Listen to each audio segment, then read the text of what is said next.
Y para hablar de las últimas novedades sobre yihadismo está con nosotros el analista en seguridad y defensa Bruno Navarro. Le saludamos antes de nada. Bruno, buenas noches. Buenas noches. ¿Cómo está? Muy bien. Bueno, ¿qué sabemos de estas 4 detenciones ocurridas en suelo español? ¿Cómo es posible que más de un año después aún haya terroristas participantes de los atentados en París que siguen sueltos?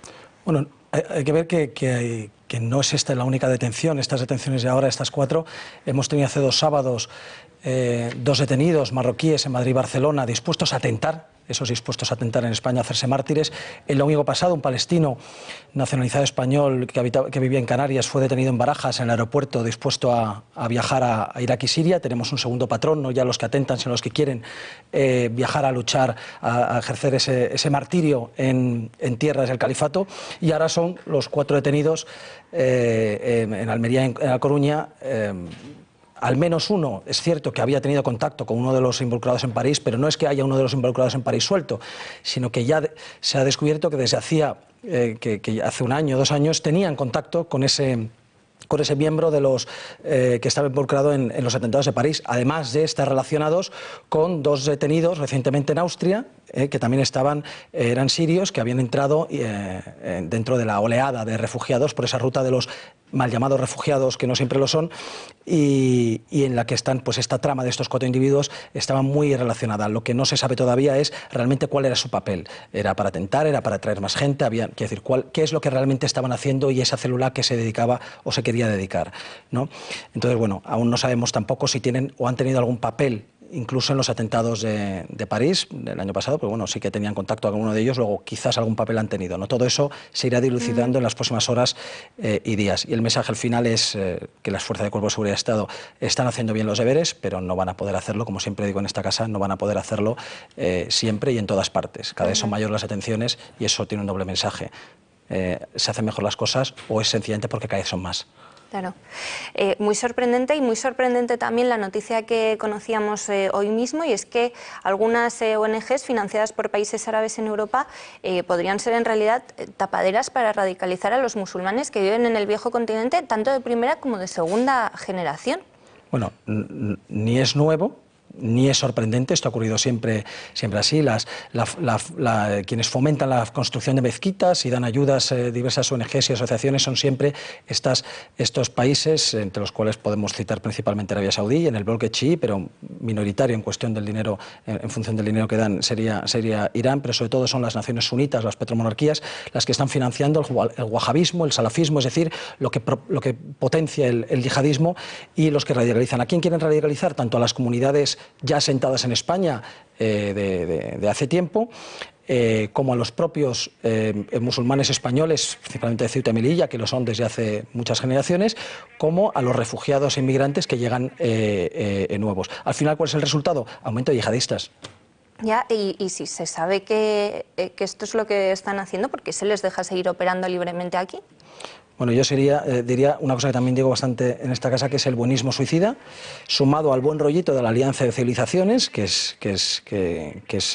mola mucho, el odio a lo cristiano, que supone vamos a beneficiar a aquellas religiones que se pueden considerar, como es el caso del Islam, como enemigas o en cierta forma enemigos o gran religión enemiga del cristianismo, por lo tanto vamos a potenciar al enemigo del cristianismo, y la idea equivocada de que toda ONG es buena. Es decir, yo digo ONG significa organización no gubernamental, no significa, no estoy valorando con el hecho de ser ONG que sea buena o mala. Y luego además no hacemos bien los deberes. El Gafi, que es el Grupo de Acción Financiera, que es una organización construida por los ministerios de finanzas de muchas naciones del mundo, son los mayores expertos en financiación del terrorismo, y ya han dicho que hay 3 puntos débiles en los que fallamos las naciones en general, no España en particular, contra la financiación del terrorismo, y uno de esos 3 puntos es precisamente la falta de control de las ONGs, de las ayudas de las ONGs. Otro asunto muy polémico, Bruno, ha salido a la luz en los últimos días un vídeo de la televisión pública marroquí, un tutorial en el que una maquilladora enseñaba a una mujer maltratada a taparse los golpes. Aquí estamos viendo las imágenes. Se tapaban los golpes de su marido. A su juicio, ¿no deberían la ONU, las organizaciones supervisoras, partidarias del multiculturalismo, pues quizá supervisar que se cumplen los derechos humanos o encabezar algún tipo de acción contra el gobierno de Marruecos? No sé. Bueno, Bueno, hay que recordar que esto ha sido en una cadena televisiva, ha sido un programa muy concreto y la televisión ya ha pedido disculpas 2 veces. Es decir, yo no sacaría tampoco unas conclusiones más graves de lo que ya ha sido y ya yo creo que ahí termina, ¿no? Pero ¿qué pedófilas que tenemos que esperar de una monarquía islamista como es la marroquí o en general de un gobierno, de un régimen, en general un régimen musulmán en países de mayoría musulmana con gobiernos musulmanes? Pues esto es lo que podemos esperar en mayor medida, con menor presión. Hay países mucho peores en los cuales nadie dice nada o se dice muy poco y no se presiona. ¿Por qué presionar a Marruecos si el gran problema en este aspecto es, por ejemplo, es Arabia Saudí y no se está haciendo nada, ¿no? Y luego también hay otro interés en no decir nada a Marruecos, porque por la realpolitik, la política de realismo, no interesa presionar a Marruecos porque ahora unas acusaciones muy graves en televisión supondrían que el yihadismo latente en el país podría exponenciarse, podría salir mucho más, habría una reacción, una contrarreacción, y también porque es un socio, entre comillas, activo en la lucha, en la cooperación contra el terrorismo islamista, aunque parezca a veces lo contrario, ¿no? Forzarles a irse al otro bando quizás no sea lo más acertado. No digo que esa sea mi opinión, sino que es un poco lo que piensan las cancillerías occidentales. Y para ir terminando, no querría dejar de preguntarle sobre la advertencia lanzada por Estados Unidos de que podría producirse un atentado yihadista en suelo europeo coincidiendo con las Navidades, con las fiestas de Navidad. ¿Qué credibilidad le tenemos que dar a esto? ¿Se suma a todas estas declaraciones de nuestros líderes en las que constantemente nos advierten de que esto puede pasar? Bueno, es una advertencia real y hay que darle total credibilidad, pero también hay que pensar que es una simple alerta de viaje, como las que hace el Ministerio de Asuntos Exteriores y cualquier ministerio en sus páginas web. Lo que está haciendo es una recomendación, no de no viajar, sino de tener cuidado.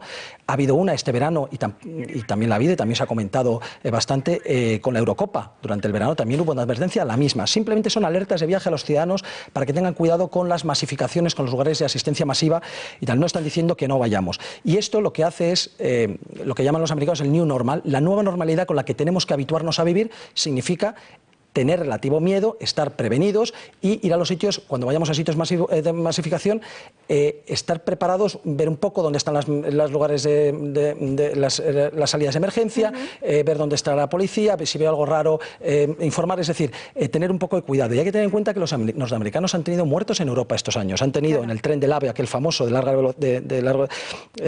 tuvieron 2 heridos, en Bataclan tuvieron un muerto, en Bruselas en marzo 4 muertos y 4 heridos, en Estambul en marzo 2 muertos, en Niza en julio el camión famoso 3 muertos, es decir, los ciudadanos norteamericanos también están muriendo en Europa, luego es normal que hagan una simple advertencia de viaje, ya está, no le daría mayor importancia. Bruno, y como experto en seguridad y cambiando radicalmente de tema, antes de despedirle, le querría pedir una valoración muy rápida del asunto de Otegi.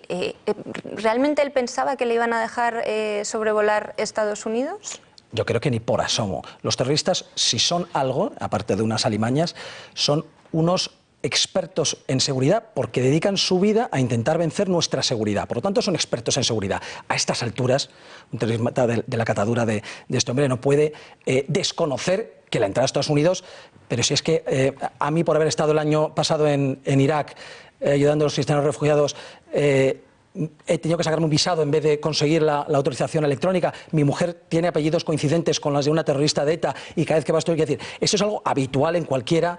Eduardo también nos podría contar alguna aventura. Quiero decir, es bastante usual. Quiero decir, este hombre sabía perfectamente que no le iban a dejar, es mi opinión, sabía perfectamente que no le iba a dejar y simplemente a lo mejor es que lleva un tiempo sin salir en la prensa y necesita un poco de titulares. Con eso nos quedamos. Bruno Navarro, muchísimas gracias. Hasta la semana que viene. Nosotros nos vamos, les dejamos con Punto Pelota y a las 10, como siempre, El Gato al Agua con Gonzalo Valls. Hasta mañana.